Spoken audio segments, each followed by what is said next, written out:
Hello everyone, welcome back to my channel. Before I will take you to the main topic of this video, which you will see in the title, Poland plans to give all men military training.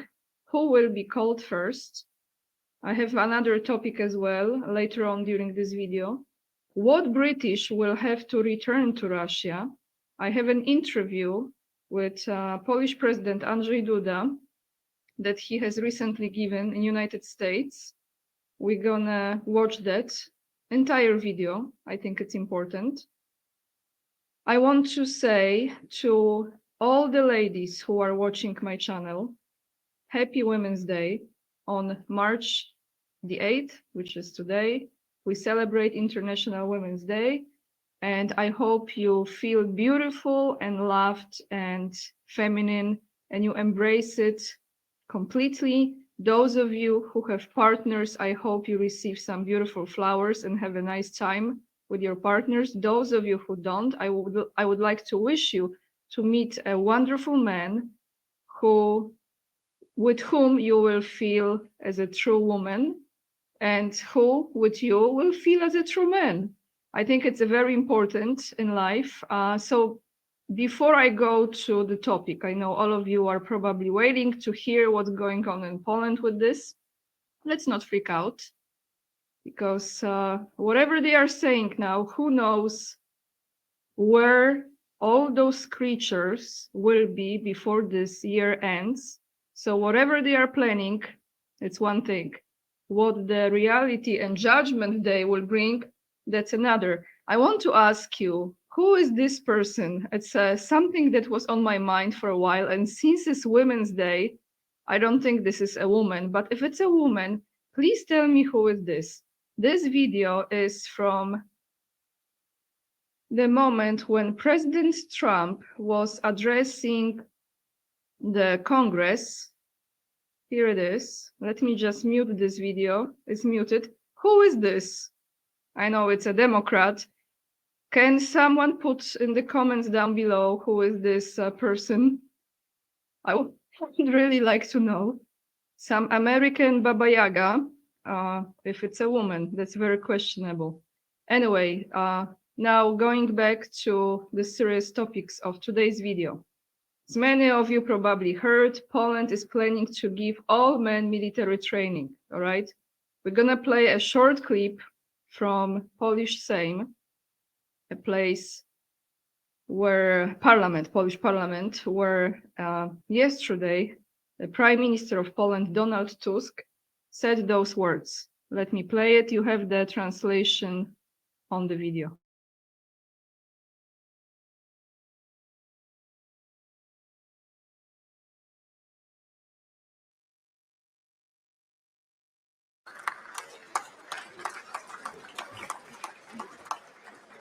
Będziemy starali się do końca tego roku mieć już model gotowy, aby każdy dorosły mężczyzna w Polsce był szkolony na wypadek wojny, tak aby ta rezerwa była rzeczywiście porównywalna i adekwatna do ewentualnych zagrożeń. Zwróciłem się do ministra obrony narodowej, aby przedstawił opinię.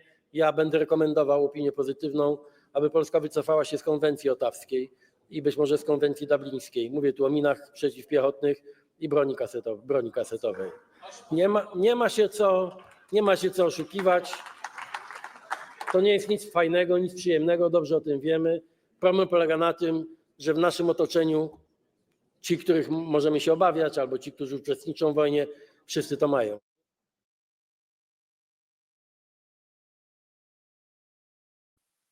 All right, so before we go to the article in which there is information who will be called first, as he announced, they have this plan before the end of this year, 2025, they want to give the training to every man in Poland, okay? Now, do you have these feelings, guys?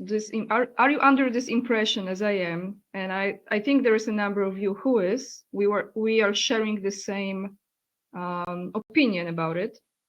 When you look at this current situation in which United States, President Trump's administration is trying to establish peace, you have Russia, who, of course, ultimately wants peace and no more Nazis, we know that. And you have Europe, who is just going bananas and berserk, and you're wondering what the heck is going on. In my opinion, this is a moment for those people who are not awakened to the truth to wake up. I think they are literally showing us to the level of extreme how crazy this could be if people allow those governments to continue. And that's why I know that there will be a roller coaster ride for European countries to the moment when people stand up and they will change those governments and they will not only vote, but they will not put up with what was taking place all this time. I know it sounds to some of you like it's very idealistic, but I believe in it. I think all of this, the extreme of events that statements that are taking place right now, is for people to be pushed to the point when they have to do something. Because if they don't, actually, sooner or later, they will be pushed. It's just the question how much it will have to be painful for them, how painful it has to get for them to wake up, okay? Because otherwise you cannot make any sense out of it. It's a pure exposure showing who is who. I mean, honestly, I don't even take this seriously, what they are saying anymore. I don't. But let's go to this article here. And let me read you. Who will be mobilized? So, who will be called first? Let's just read it. What is the procedure of military mobilization in Poland? Who gets called first? As a Lieutenant Colonel Robert Dymerski from the Military Recruitment Center in Wyszków, is one of the Polish colonels, right, explains in an interview with Fact, it is not the age, but the mobilization assignment that determines the order. All right. In February, a new military qualification began, covering 230,000 people. We are talking about this year. In the event of the outbreak of war, it is not age, but the possession of a mobilization assignment that determines the priority of conscription to the army. As Lieutenant Colonel Robert Dymerski from the Military Recruitment Center in Wyszków explains in an interview with Fact, people with a mobilization assignment can be called before others, regardless of age. If someone who is 55 years old has been assigned such an assignment, he can be called up before a 20-year-old who has never had contact with the army. People without previous contact with the military must undergo medical and psychological examinations followed by training. The duration of such a training depends on the specialization of a given person. He adds, in Poland, there is no SMS system. Okay, SMS in Poland, I think some of you know, it's like text messages. So in Poland, there is no text messaging system to inform about mobilization. Such information is published in public places in the form of announcements. Mobilization can be general or partial, taking place in a covered manner. And here is in Polish, so let me translate this for you. Currently in Poland, there is no regulations that restrict leaving the country or crossing the border for men in the age group between 18 and 60, just as it has place in Ukraine. So like there is no regulation that does not allow, that forbid men from 18 to 60-year-old to leave the country, well, which they could probably, if this is another way of pushing people to wake up, that might also take place. So we see. So you have this, everyone. I just want to tell you, I am I'm not saying this is not serious, but I also know that you cannot freak out seeing things like this because that's all they want. They want you to be afraid and lose the grip of reality and completely be in a panic mode. That's not the point. The point is like, do you agree or you don't? And if you don't, what you do? So let's go to Kosiniak-Kamysz, who is the Minister of Defense of Poland, who is a doctor, just to remind you, who has been called Polish tiger, but in my opinion, Winnie the Pooh tiger. And he made some statements as well. This is another article here. Władysław Kosiniak-Kamysz, the Minister of National Defense, reassures there will be no compulsory military service. So they are just going to train those people, that's it. But then, of course, you have the list of people. So just in case, you know, once you're on the list, that's it. Władysław Kosiniak-Kamysz, Deputy Prime Minister and Minister of National Defense, assured that the universal military training for all adult men in Poland, announced by Prime Minister Donald Tusk, is not a return to basic compulsory military service. I just wonder if they have enough uniforms for those people to be trained and equipment, you know? I don't know. Kosiniak-Kamysz answering questions from MPs in the Sejm to the information presented by Prime Minister Donald Tusk on security of Poland argued that the government must encourage people to join the army. I'm sure a lot of people, young men or other age groups, you know, will be leaving Poland too, just saying. Hence, he said, the Prime Minister's proposal on universal military training for every adult male in Poland, so that the reserve of soldiers is adequate to possible threats. So it should be no reserves because we have no threat. This is fabricated threat. And you know what's amazing? That a lot of people know that this is fabricated threat. They are the threat. So maybe the number should be relevant to the number of people in Polish government. Just my commentary. The Minister of Defense emphasized that this initiative is not a return to compulsory military service, but only an opportunity as well as a very measurable encouragement to train both for women and men. This is Happy Women's Day, everyone. Of course, there are more men in the Polish army and more will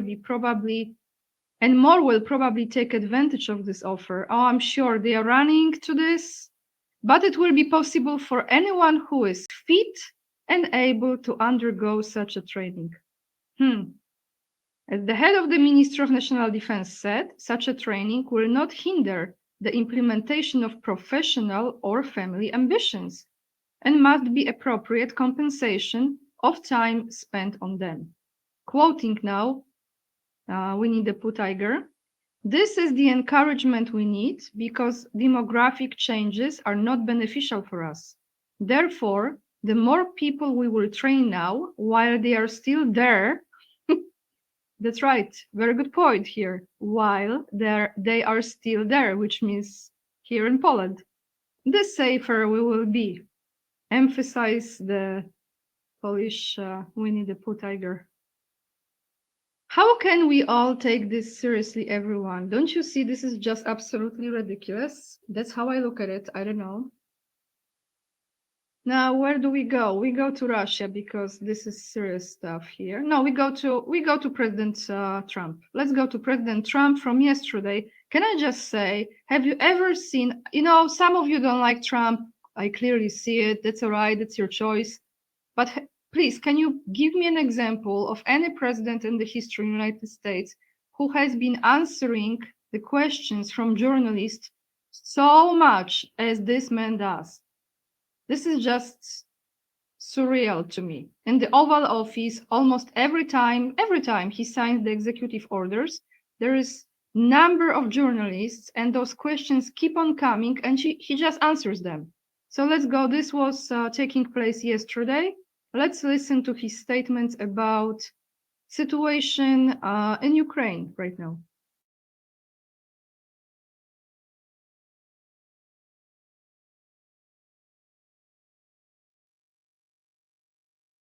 In regards to the pause on military assistance to Ukraine, you put out on your social media post today that Russia is pounding Ukraine. That's right. Why not provide Ukraine with air defenses? And what happens, Mr. President, when Ukraine runs out of Well, the because Patriot missile yeah, batteries? good question.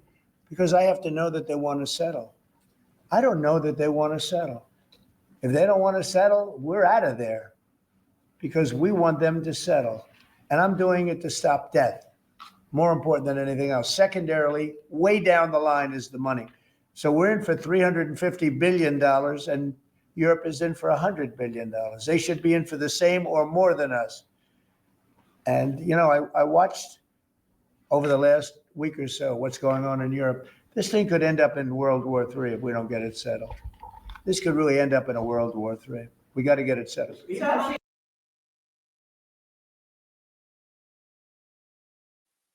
So we have this, and now I want to read you the article from TASS that really got my attention. This is, I believe, from today.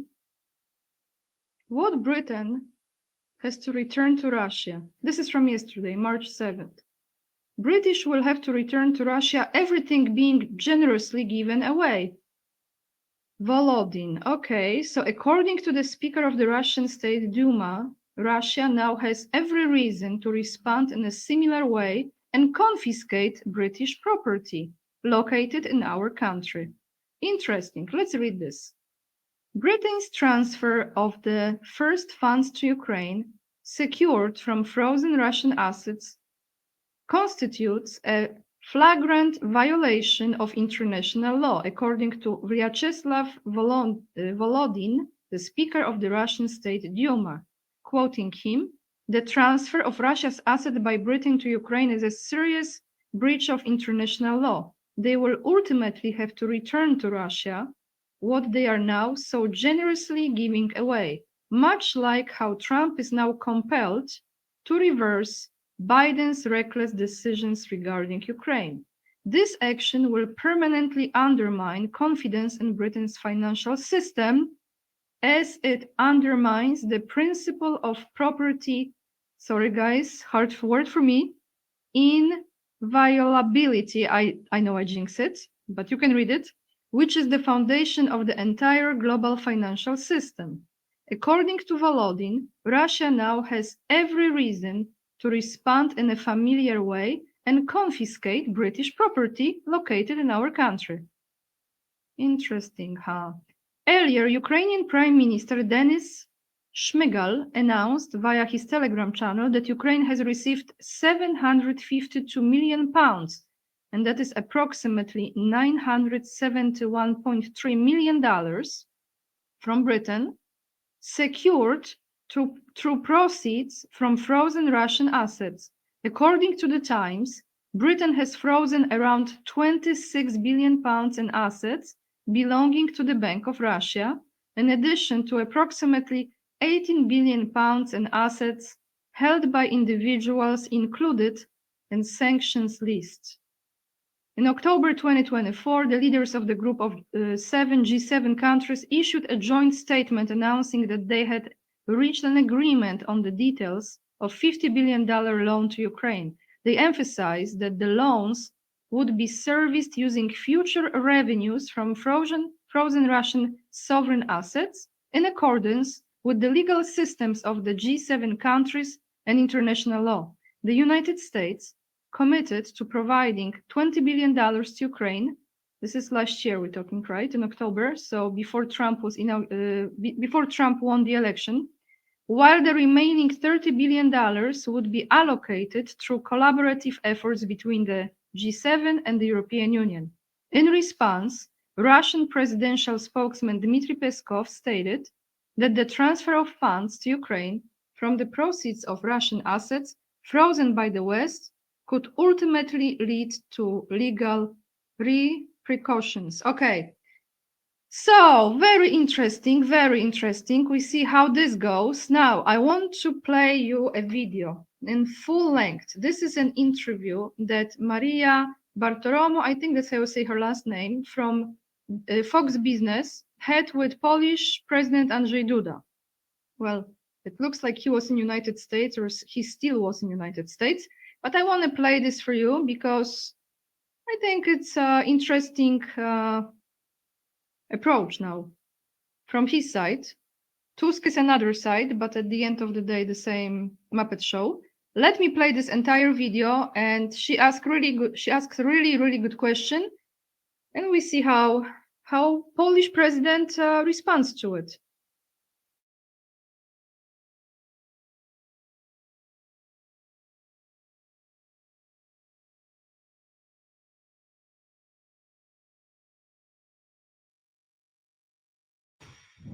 Welcome back. Fast-moving developments in Ukraine. Joining me right now is the president of Poland, Andrzej Duda, the sixth and current president of Poland since 2015.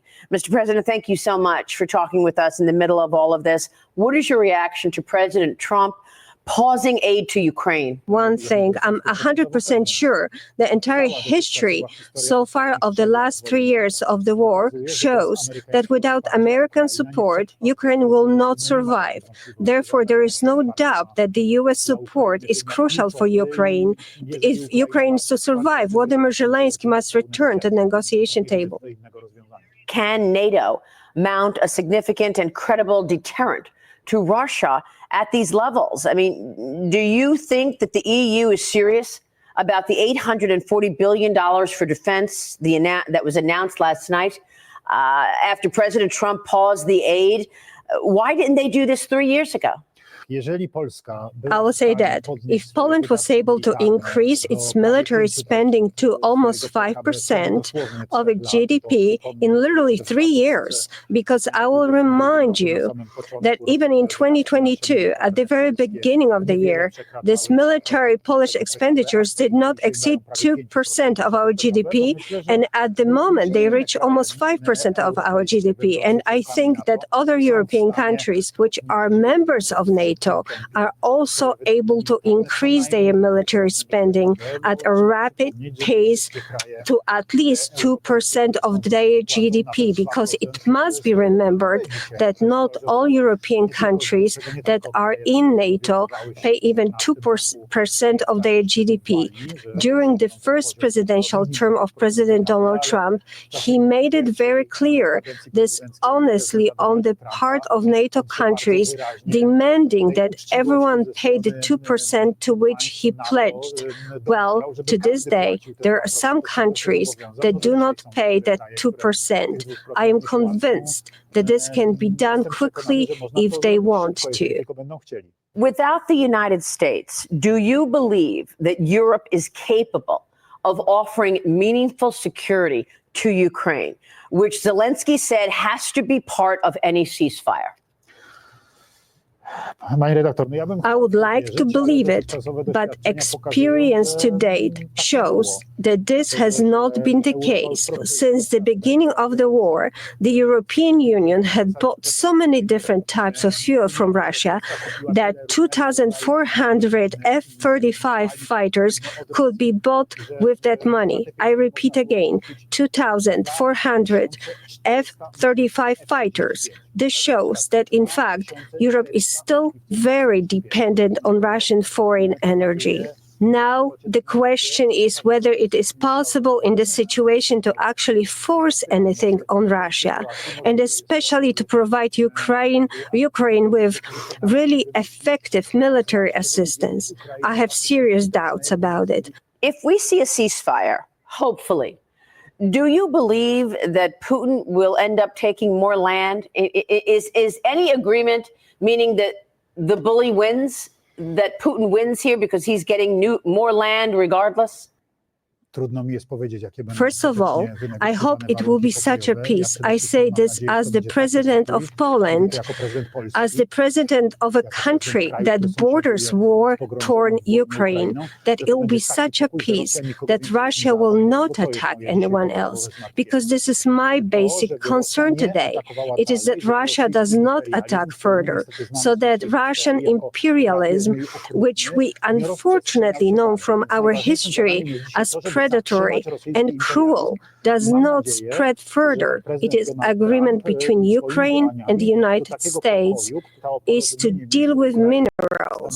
I would say that some of them today are under Russian occupation, so I understand that this Russian occupation will have to be removed from these areas. Do you support the U.S.'s plan to tap into Ukraine's rare earth minerals? And do you believe that there is that rare earth minerals capacity in that region?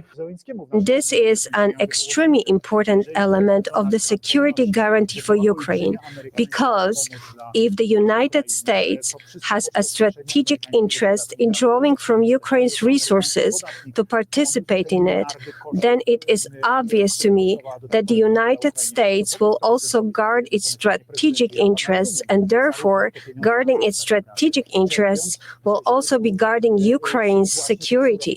Both sides have a chance to win.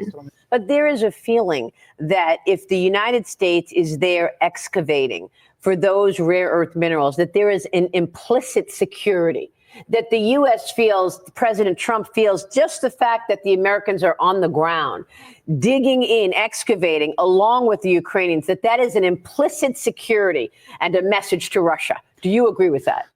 If I, as the president of Poland, had a choice whether the natural resources of my country would be used by the United States of Russia, I would choose the United States without hesitation. Do you believe Putin will stop if there's a ceasefire, or do you worry that Poland is next? Of course, there's always this fear because, as I said at the beginning, we know Russian imperialism. Let's say, hypothetically speaking, President Trump and President Zelensky make up and they sign this deal. What do you believe security in the region looks like? Today is the presence of American troops. Of course, we are building the potential of our army. We are buying huge amounts of equipment from the United States. Today, as we said, Poland currently spends almost 5% of its GDP on defense. We do all this in order to be able to defend ourselves as much as possible, to be a reliable ally within the North Atlantic Alliance, and to be responsible. But the presence of American troops in Poland today, those nearly 10,000 American soldiers, the American long-range anti-missile system in Redzikov, not so long ago, put into operation, this is indeed the toughest guarantee of security. And I am grateful to President Donald Trump for speaking so strongly about Poland recently as a responsible ally, as an ally to whom he feels personally obligated, that we are implementing exactly even more than we should within NATO, making such high expenditures, because it reassures my countrymen that the United States takes us seriously and that our action within the North Atlantic Alliance are appreciated. Mr. President, final question here. And I understand that in addition to President Trump and the Trump administration cutting off all military aid, they've also cut off intelligence. And this was very important intelligence for the Ukrainians, informing them of important operational moves by the Russians. How significant is this, that the United States has cut off intelligence sharing? I hope that this is only a certain moment, a certain difficult stage that we are having today in the negotiations that are currently taking place between the United States and Ukraine. I firmly believe that the United States will continue to support Ukraine, that President Volodymyr Zelensky will sit at the negotiating table for a return with President Donald Trump, and that American aid to Ukraine will be restored, because we very much want the war to end, but with such a stable and lasting peace that will make it exist all the time, sovereign and independent, Ukraine. And secondly, that Russia will never attack anyone again. And for this, American support is necessary to get something like this. We so appreciate your time. President Duda, stay with us.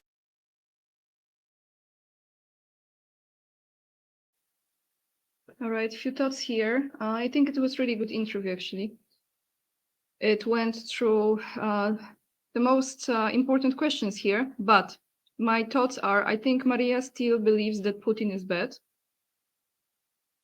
Clearly, she doesn't believe that Trump is bad because, you know, I think she supports Trump, but as far as Putin, I think she still is on the fence. Interesting. But he mentioned American troops. I just came across this. I'm not sure. I didn't really look deeper into it. As far as the intelligence, American intelligence being provided to Ukraine, I think Germany has just offered to take care of it. I might be wrong, I might be mistaken. You can leave this in the comments down below. I don't have articles prepared or videos prepared, but also I came across information that Trump might be removing American troops from Germany. Maybe that's the response to as far as Germany providing the intelligence. So I just want to leave you with that because I am not sure if that information is accurate. However, I just want to say this is all I have for you today. Thank you so much for watching. I will attach all the links to the videos and articles down below in the description box. If you choose to support my work, which means a lot to me, the best way is to become my Patreon. You have the link down below as well, my local supporter or the member of my channel. Or if you choose to make some donation on PayPal to support my work. You can also follow me on Instagram, and that is Ania K, right here, Ania K _44, and you can see some beautiful places. There are some images from Russia as well, so if you scroll down, you can see those. And with this being said, guys, that's all I have. Lots of love, and remember, we are the leading edge, and we are saving humanity, and please do not freak out, because that's what they want. Have a great day, everyone.